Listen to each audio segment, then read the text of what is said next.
guys, welcome to the next episode of the Legacy Mentality Podcast. Today we have a special guest, the Honorable Miss Benita North. Not a long time coming, but we did have a few technical difficulties until we got to this point, so I'm appreciative of you coming back a second time to allow us to get it right. So just a kind of quick overview of what the Legacy Mentality Podcast is all about. The word legacy could be referred to your descendants or your impact. Legacy can also mean equity. And so the people that we tend to bring on the podcast are individuals that we feel live within a legacy mentality type life. So they are giving back to the community, they're paying it forward, they're mentoring, they're making a difference in our communities.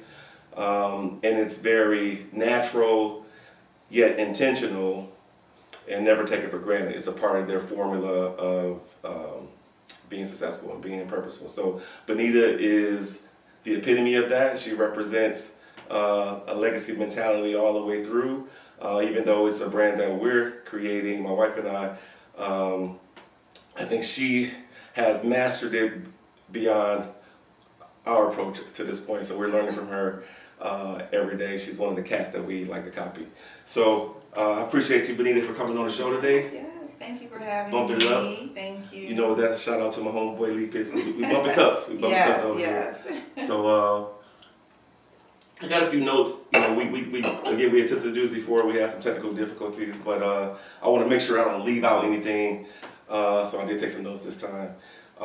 So I think Pam and I, my wife, we've known you for some years, maybe 6-7 years. Like, we've known of you for much longer. And then maybe 6 years ago or so, we actually, developed a friendship, even done some business together, and take some travels together and all that thing. So we are genuinely friends, but not everyone that's watching the podcast today know you at the level that we do. So some of the questions I'm going to ask are not for me, but they're for our audience. So we would start with, where are you originally from? Like, where's that at? I was born in Missouri. Okay. And then I navigated to Minneapolis, Minnesota. So I come to Florida by way of Minnesota. By way of Minnesota. Yes. So you did your formative years, like your middle school, high school was in Minnesota? Yes. And then college, I went to North Carolina. Okay. And then from North Carolina, I moved to Minnesota at a young age. Mm-hmm. Got married, had a child. Gotcha. Daughter, yes. Gotcha. So you're going real fast forward. So let's go back to the childhood a little yes. bit. So tell me, what was your childhood like? Maybe tell me a little bit about your parents and what that environment was like. And I know you have some siblings as well. I do. I am one of 11 siblings. Wow, some siblings. Yes. You got all the 11, siblings. 8 brothers and 2 sisters. Wow. And so, our household was always busy. My brothers all played sports. Okay. So I kind of grew up a bit of a tomboy. Okay. Because, I don't know, it was just more fun hanging out with my brothers. So you were the only girl? I have 2 sisters. 2 sisters, okay. I have 2 an older sisters. sister and a younger sister. Okay, older and younger. So you're the middle child with regards to the girls. I'm right in the middle for the of girls. all of them, yes. Oh, all of them? Yes. Oh, yes. wow. You know what it was is my mother wanted lots of girls. Okay. She kept having boys. So she So just she kept get trying. boys. Okay, wait, don't get this right. Girls, yes. So Yeah. she ended up with 8 boys trying to have girls. Wow. So, but yes, both my parents grew up within the home. My father worked hard. And I think that my spirit of giving comes from him because my father was like a jack of all trades. So he was always somewhere helping a neighbor. People knew he could do a lot. He taught himself plumbing. He taught himself electrical engineering. Sure. He worked at a factory, but he also had a car detailing business. He loved cars. Okay. And he loved to detail cars. Okay. So he started a business doing that, and he would do that in his spare time. Mm-hmm. But people would always, my car broke down, or can you help me rewire this? Or, they kind of knew what he was capable of, so he was always helping people do things to, keep it going. And so he just had that giving spirit about him. He's just the kindest person. And so I think just watching him and how he worked with people and how he was so giving, I just kind of picked up on that, I think, and that's carried with me, up until... That's beautiful. So your father, what was your father's name? Marlo. Yes. Marlo. And his nickname was Merlin. Merlin? Merlin, which, usually nicknames are short. They're shortened for your name, but yeah, mostly people call him Merlin. So this is crazy funny. So on my neck, there's a tattoo that says Muriel, which is my grandmother. Oh, okay. But I've gained weight over the years. Does it look like Merlin? Yeah. Yes. I love it. When people see it, they're like, "Who is that? Like, why you got a dude name on your neck?" So that's funny. That's funny. So I But got that's my tattooed on my neck. father. My father was very helpful, even with strangers. I remember one time he moved like this couple into the house. It's a guy that got a job where he was working. Okay. But they were homeless. He and his wife and daughter and came home one day and he was like, "They're gonna be staying with us for a little while." My mom had that kind of spirit. Growing up, we always had another family in the house with us. Yes. And even since me and Pam have been married, even before we even got married, we've had a few long-term guests. Yes. Some family, some just friends. Yes. And we haven't done it in a while, but we do have a home with enough bedrooms that if we feel that we need to do that, it's a lot to open the doors to. It is. People that are not your kinfolk. It is. That's your personal space. Yeah.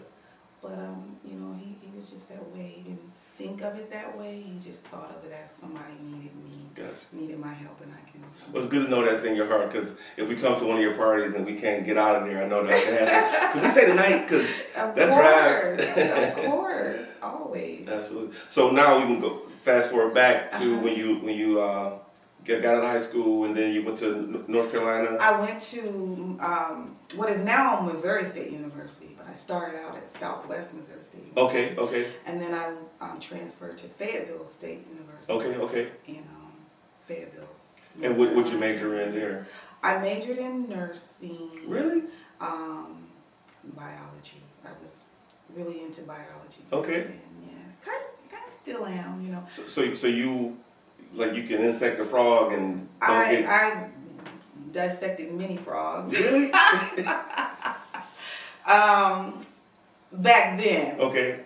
Not so much today. Okay. I don't think that I would do it today, but I still can distinctly remember the smell of the formaldehyde. Yeah. Yeah, so. They put that stuff on McDonald's French fries. Oh, don't say that. That's why they don't tell you. That's why they don't turn brown. Did you read that someplace, or you just? I read it someplace. And it's true.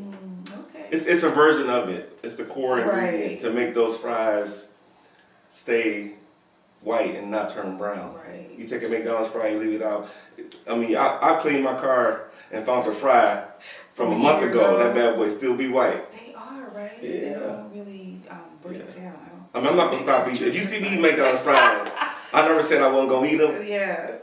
Again, but you know what? We've been eating them since we were a kid, right? Yeah, sure. That's why we're strong and tough. Yeah, is that what it is? That's what it is. It's the formaldehyde in the fries. We shall see the effects. Yeah, absolutely. Someday. So then, fast forward, somehow, in what year did you end up coming to Fort Myers area? Fort Myers was 2004. Okay.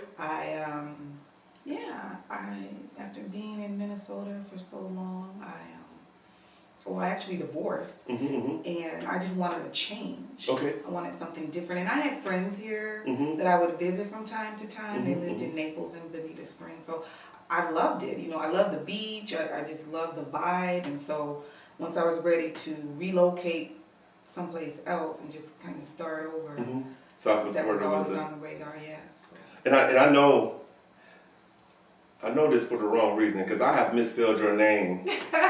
A few times with the O instead of the E for Benita and Bonita. But the Benita Beach, the Benita City, did that have anything to do? Like there's a city named after me. No. Did you ever think about it? Because it isn't named after I know. It's different. Benita. Right. But most people say both. So Yeah. I just accept it. Yeah. However it comes. Forgive me, I'm sorry. No, that's okay. I think I pronounced it right, but I might You spell pronounce it it right, but you don't spell it, and that's most people. Yeah. But that's okay. I used to be a Marine. Jarhead. No. Oh. And I'm trying to run from Detroit. Yes, So forgive me. I love Detroit. Yeah. I spent a lot of time in Detroit. Yeah, so my you got father family in lived Detroit. there. My grandmother lived there. She's buried there. I didn't know that. Yeah, so Oh, wow. I still have cousins there. Yeah, so I've spent a lot of time in Detroit growing up. I knew you had family there, but I didn't know that your grandmother was buried. Buried there. Every summer we would be there. Wow. My aunts are buried there. Yeah. Yeah, Detroit's an amazing city. And I'm not just saying that because I'm from there, but no, it's a great city. Yeah, I mean, no, I love it's a Detroit, great city. and I loved it even as a kid. We would go down to the. Do you call it a harbor? Where? Oh yeah, downtown, downtown, the waterfront. Yeah, I always remember going down there when we were kids and walking around. Mm-hmm. Yeah, there's a lot going on in Detroit right now, so yeah. probably go for 4th of July weekend. Okay. Yeah, so pretty cool. Yeah. So you get to Fort Myers after having some friends here, kind of attracted to the place. What type of work did you do when you first got here to Fort Myers? I started off working from home. Okay. Before working from home was a thing, the company that I resigned from were like, please stay. Please stay. You can do whatever you want. And I said, well, I don't want to stay. And they're like, well, can we fix it where you can work for us from home? Right. So I did that for a brief moment. That says a lot about how they value you, because in 2004, when a lot of people work from home, even the technology didn't really support. Right. We didn't have. I don't think did we have Zoom back then? We didn't have Zoom. We didn't have Zoom. Imagine that. We didn't have Zoom. So I did it, and it was a great company. Yeah. I just, I was ready for a change. Mm-hmm, but had I not moved from Minnesota, I'd probably still be working there today. The owners were great. The people they hired, they just created a culture that was desirable for a lot of people. They kind of left you to.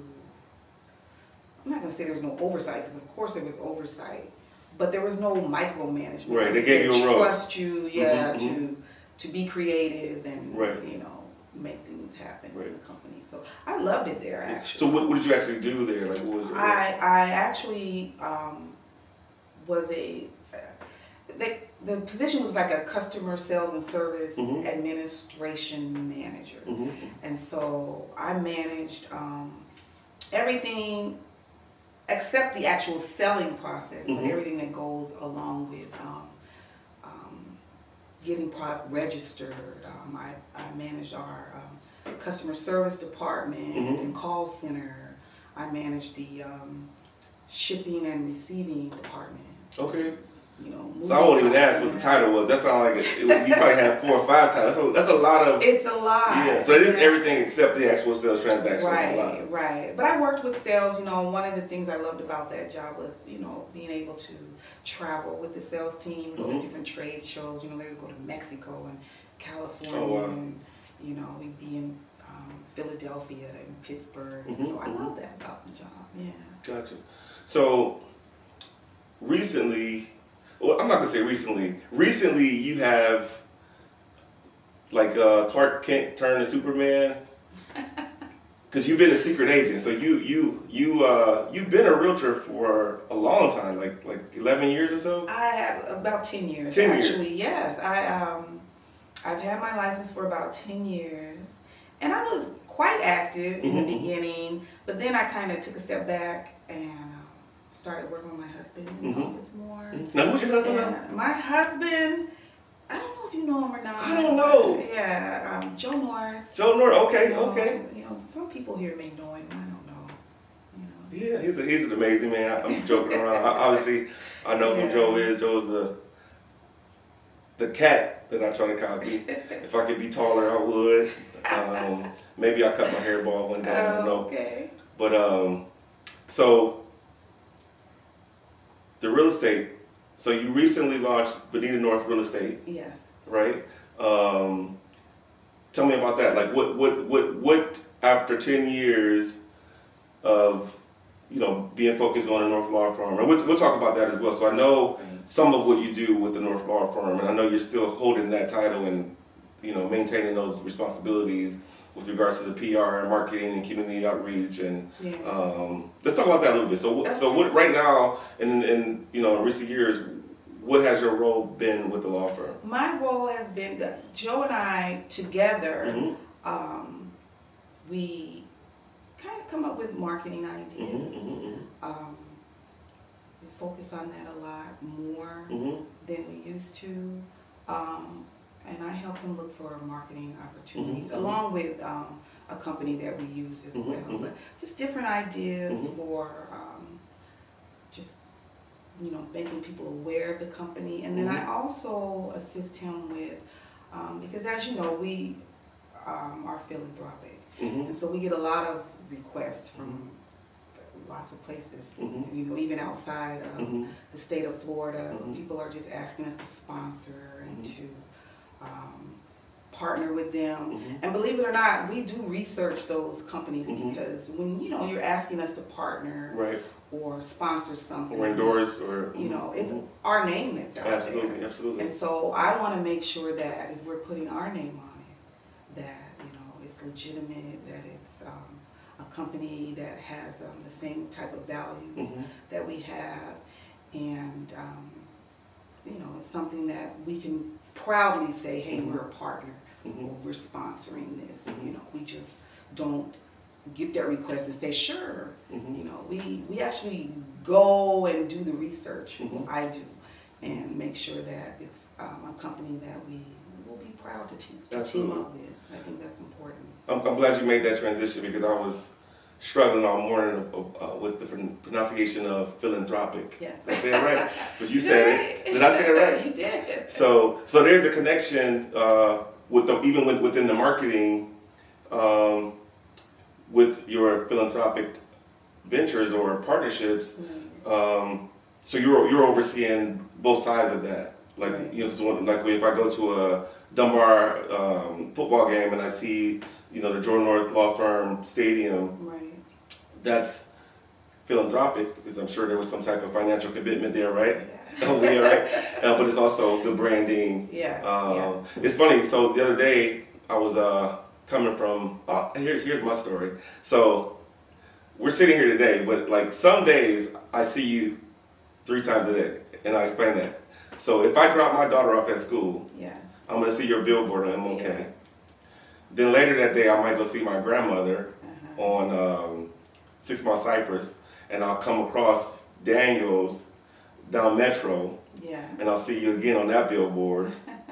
Then I'll loop around, I'll come back home, and I'll drive to Daniels, and I'll turn left on the tree line, and I'll see you again. There she goes again. Yeah. Man, so, and then if I might hit 41 and go down to Coconut Point, I'll see you on the side in the back of a bus. Yes.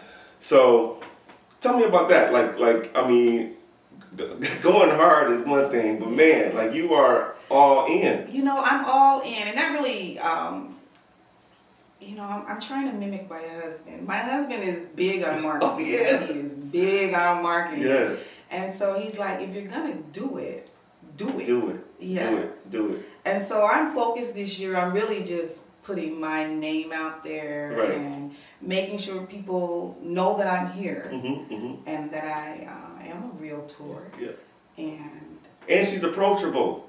Because this is what I'm going to tell you that, like I said, I knew of you and I knew of your husband for many years. Right. But the stature and the persona that you guys have, because you accomplished so much, you've earned that distinguished position that you guys have, where I didn't approach, especially on a friendship level, right? And so I think that there may be people even watching this podcast that may see your billboard and think like, oh, that's Benita North. I don't want to. Hey, I'm gonna hire her to look for houses for me. But you're doing this again. There's an overlap between your philanthropic or your service to the community. Yeah. I don't think you have to sell houses, but I think you genuinely want to help people. I genuinely do. You know what it is too? One of the things the reasons that I went into real estate is before I moved to Florida, I was in a situation where, my partner was always like, I'm like, I want to own my own home. And they would always say, that's a dream. Get that out of your head. That isn't what you want to do. That's never going to happen. Yep. So it would always be shut down. So when I moved to Florida and then I was finally able to purchase my own home, I just remember that feeling I had signing that paperwork, that this is mine, right? And there's nothing wrong with not having that. A lot of people prefer to live in an apartment or prefer to lease or rent, and that's fine. It's whatever fits your lifestyle. But the feeling that I got from, purchasing my home, not just, an apartment where I can make it homey, I can decorate it and make it as homey as possible. It's not mine. It's not investing in myself. It's not creating equity, something I can leave for my children. You know what I'm saying? Absolutely. And since then I've been able to purchase 3 homes. So that we rent out at this time. So now I have rental property, but it's a great feeling. And I want others to experience that. When I see it, when I saw you begin to go so hard with it, I felt like it was like, this is like Benita's ministry in a sense. Like, this is one of the things that she's doing to empower other people. Like, because there's a lot of realtors out there, and I'm a realtor myself, if you guys didn't know it. He's a good one. I'm a decent one. But there's a lot out there they're out there just to sell houses no matter what. Right. And I think the fact that the genesis of your decision to make these investments and put yourself out there and have buses, and it's just because you want people to know that you're here to help them create equity and get into the real estate, opportunity in America. Because our people, when I say our people, I mean Black and brown individuals. That's one of the things that we've often been disenfranchised from, would be to own land. And ironically, owning real estate, for some people, is the only investment they ever really make. That's kind of like stock in a sense, where it's going to appreciate no matter what. We buy nice cars and we don't, all those things depreciate overnight. Yes. But buying a home is a great investment. It's a great investment. Great investment. And sometimes, again, for some, it's their only investment. So, kudos to you for, sharing your passion with our community. Yes. I'm excited about observing and watching and supporting. We do have a partnership with the real estate situation, so on many different fronts, from the marketing piece and to the broker situation. So I'm fortunate to be able to watch and learn from the process as well. So thank you for incorporating me in the strategy. So I'm very grateful for that. And I'm sure Ms. Shelson feels the same way. So let's talk about this. We were together a couple nights ago, and you got an award. I did. And I pulled off the philanthropic for the 3rd time. But I know this award was given to you by the AKA something.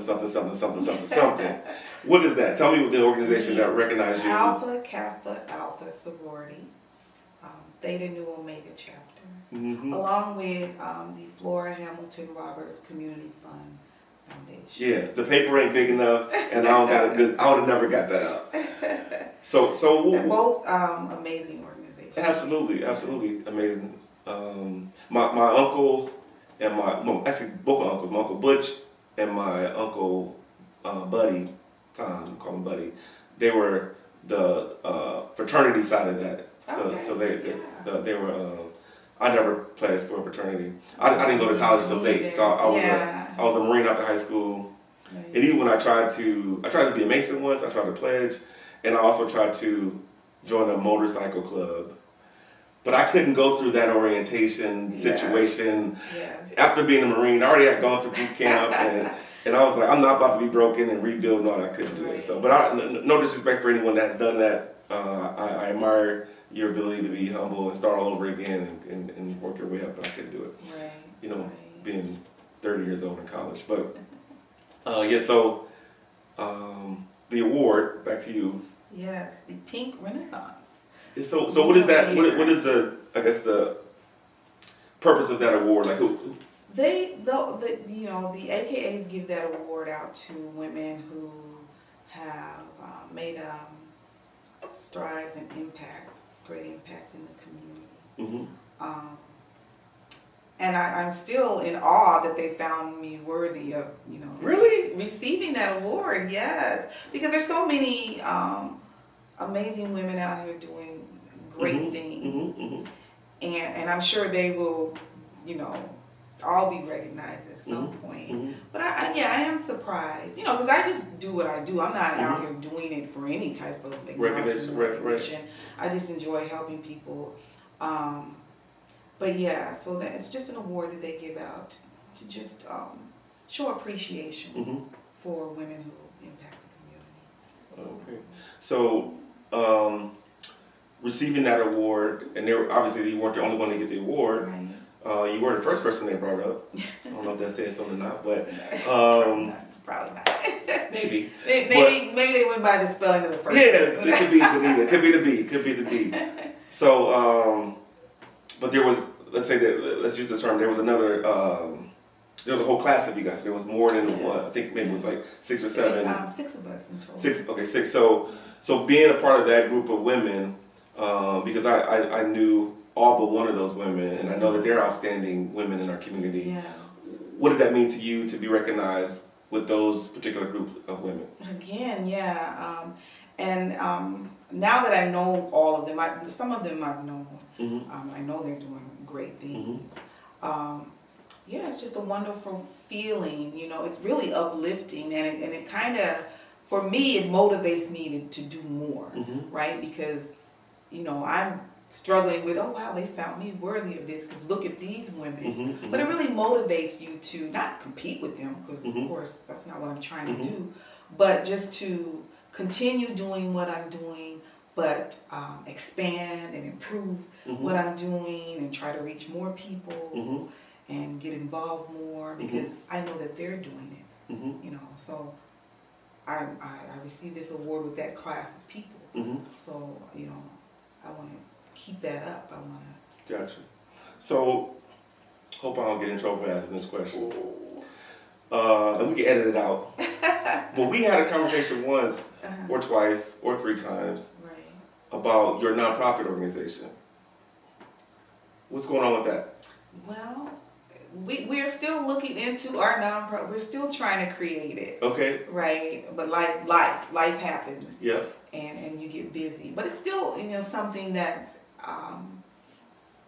kind of on the back burner. But it's still something that we want to do. It's just, we're busy. Gotcha. And so, we want to do it right, and that takes time. But that doesn't interfere with being able to still, do things in the community. Absolutely. So, again, I'm gonna dig deeper with that one. So, do you've already identified like what type of impact that nonprofit would make, or like what would the vehicles be as far as? It would be a foundation, and that foundation, as we do now, we seek out nonprofit organizations and volunteer programs in and around the community, and we assist people who are already doing wonderful things, on a volunteer, nonprofit, not-for-profit level. So we do that anyway. We've done that for the last 15, 20 years. And so our foundation would be the same thing. We would, I like you had shared that with me before, and I really like and appreciate that approach. Like, you see a lot of nonprofits, and there's nothing against the traditional, I'm going to create a nonprofit, and this is going to be our way of supporting the end user or the community. But to start a nonprofit where it appears that it's designed to partner with and help existing nonprofits, it says a lot about, like, you and Joe, this is your disposition to and that maybe justifies the time it takes to actually deploy the strategy. And I know you guys do things like this every day, but my point is, I know that the time you guys are taking, and I want to make it clear to the audience, it's not procrastination. No. It's a heavy load to say that we want to create a nonprofit, that's going to support all these other nonprofits. Right. You know, in order to do that, you also have to kind of stay in the shadows because you don't want to overshadow the others. Right. So always being a secret agent. But yeah, but I brought that up for a reason. One is that whatever you guys need for us to help, you already know that, but you know we want to help. Absolutely, and we are trying to get back on track. I know a few years ago we threw a benefit for a local nonprofit here. We're going to do that again this year. Mm-hmm. And this is something. I think I went to that, right? You did, what's the name? And you helped me with that as well. But we want to, throw lots of benefits because there are a lot of nonprofits that are out there that people don't even know about. They're underserved nonprofits, but they're doing amazing things and they're doing a lot to help people in and around the community. And so we just try to throw benefits so that make people aware and highlight these wonderful organizations that are out here that people need but don't know exist. And so, that's our goal.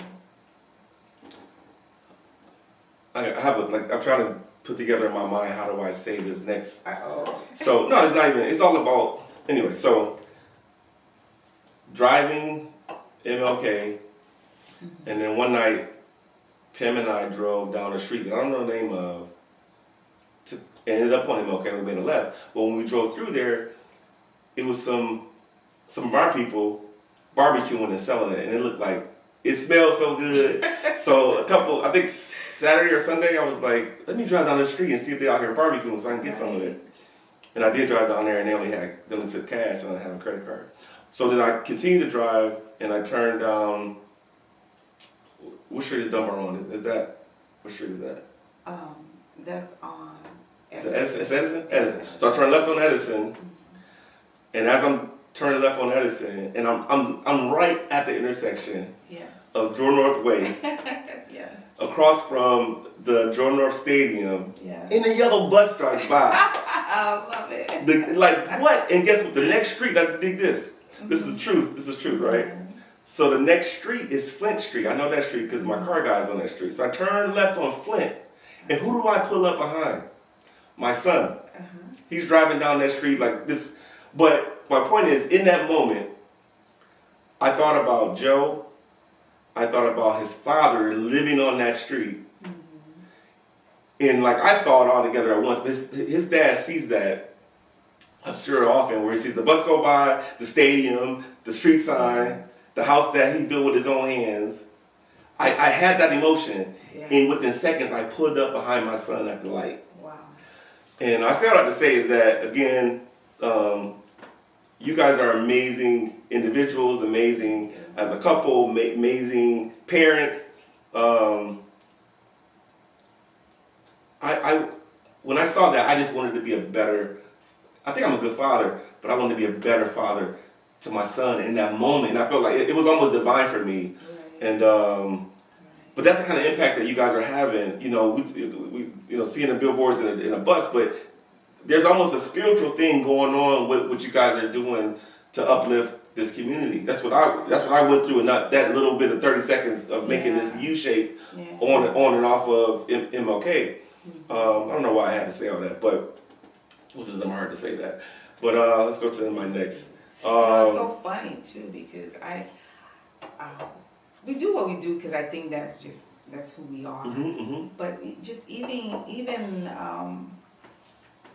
the way that we're trying to make a difference, it's not by accident, it is by design. I mean, Joel always knew that he was going to come back home after college and try to be who he has become in his community. That was always in the strategy because he loves, where he's from. Like he loves his community, he loves the people, he's proud of it, and so it wasn't going to be any other way. And the crazy thing, from my observation of Joe or Mr. North, is that for some, they can think that he has accomplished it all, but when you sit and talk to this guy, he doesn't feel that way. No, like he's the hardest working man in show business. This dude is up. I thought I woke up early, but he's up early already texting, and I'm like, Yeah. I'm up, but I ain't up like that. You know what I'm saying? His mind is always moving. You know, sometimes I'll like wake up at night, I go get some water or something, and he's on the phone. What are you doing? I need to send this email. And I was like, go to sleep. Yeah. But yeah, he works hard, but he always reminds me, you know, I'm not. It's not just for me. It's not just for my family. I'm doing this for the people that are in my life, the people that are in this community, and I want to help as many as I can. And that is what I live for, and that's just Joe, and it's never gonna stop. Both of you guys have like, even though you guys don't work like in this creative design space, right? But the way your brains are working is like an artist, because you guys are painting pictures of what you would like to see within the community. Like the community is the canvas, right? And that causes these sleepless nights where you're just like, okay, what can I do? How can I help? And you know, and what would that look like? You know, right? So you guys are literally like blueprinting Fort Myers. You know, and people say Dunbar, but this is a Fort Myers deal and beyond. Like you know, so the culture. You know, there's a and I think across the country there's a good vibe right now of, you know, each one reaching one. Right. And you guys are living that and demonstrating in that every day, and I'm appreciative again for being able to watch and learn and copy. Yeah. And trying to pull my weight. You're doing pretty good yourself over there. Okay. Ty Belford. But I'm learning. I'm in learning mode. Yeah, learning mode. When I set up those Google I'm in learning mode too, though. I'm in learning. Oh yeah, always. You just anyway. So what's next? So this year, like we're in 2025, and already March, which is crazy. It's going fast. Yeah, it's going fast. It's going fast. But that's okay. It just means you're busy, right? Yeah, I mean, it's not really going fast. It's just you're busy. Yeah, that's what it means. So what don't I know about? So what's going on that you would like to share with me and the audience on what's next? What's the thing that maybe maybe the masses don't know about Benita North? About Benita North? Wow. I think the masses know, though. You know, I'm kind of an open book, really. Says the woman that was a realtor for 10 years. Well, you know, and that's part of my 2025, because I am branding myself and just really trying to become firmly established in the business of real estate. So, you know, 2025 will be full of that and full of activity in that area. And then it's helping my husband. We're trying to take it to the next level. Yeah, absolutely. Yeah. So marketing wise, we are exploring a lot of things. Good stuff. Yeah. Good stuff. So so this podcast is legacy mentality, and it's kind of somewhat of a philosophy or a principle, a mantra. Yeah. What is the Benita North mantra?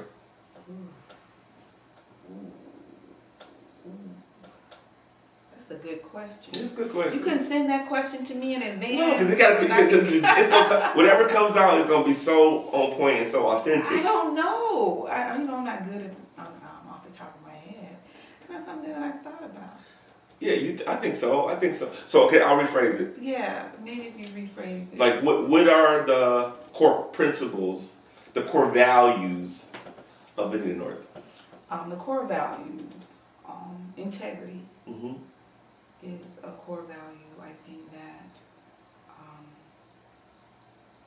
I don't want to ever do or become or be anything that destroys what I am within, or you know, I'm learning and I'm growing, but I love the person that I am. You don't want to compromise that. And never do I want to compromise that or compromise my beliefs. I think integrity is a core value. Honesty is a core value.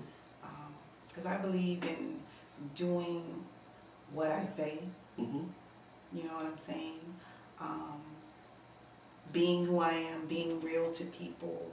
When people think of me or speak to me, they know I'm speaking truth. And there's no pretending with who I am. I'm just my authentic self. See, couldn't say it much better than that.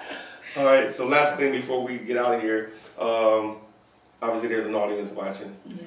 And I like to talk to them a little bit. Okay. So I'll pose a question. So considering this is a Legacy Mentality podcast, what would you tell individuals that are watching regarding embracing or cultivating a legacy mentality or a disposition of serving others? At the end of the day, this legacy mentality is about not what you really do for yourself, but what you do for others, with the understanding that it all comes back. So there's I feel every day as I build other people's businesses and help people do their stuff, it's still in return helping me, coming back to me. Maybe not from that individual, and maybe not even in the natural realm. I could just be feeling better about myself. In fact, if I don't help someone every day, I can kind of slip into somewhat of a depression. And then my secret sauce of getting out of depression is to go help somebody. Right. So, what would you say to the audience regarding the importance of having a legacy mentality and how it could benefit them, and maybe a little bit about how it benefits you? Yeah. Well, I think it benefits me because, and something you just touched on, and over the weekend when I received the award, and I don't even know what I said, to be honest, because I think we recorded it. I was seeing the video. I didn't know I was going to have to speak, but I just feel like, what is the scripture? Because I am a Christian, and I wholeheartedly believe in Acts 20, verse 35, that there's the reward of giving is so much better than receiving. People have to try it, because it feels good to me when I see that I have done something that helped the next person get to the next level or reach a goal or provided something that they needed. And that's what comes back to me, and it's almost contagious once you start doing it. And like I said, you don't have to be anyone or anything extraordinary to do that. People, might look at you and sometimes they say to me, I wish that I could do that, but you can do that. Right. You can do that because, as my husband always says, we may not have a lot of treasure, but you got time, maybe you have talents. That's giving. When you give that to someone, that's giving. And the feeling that comes from their appreciating it, or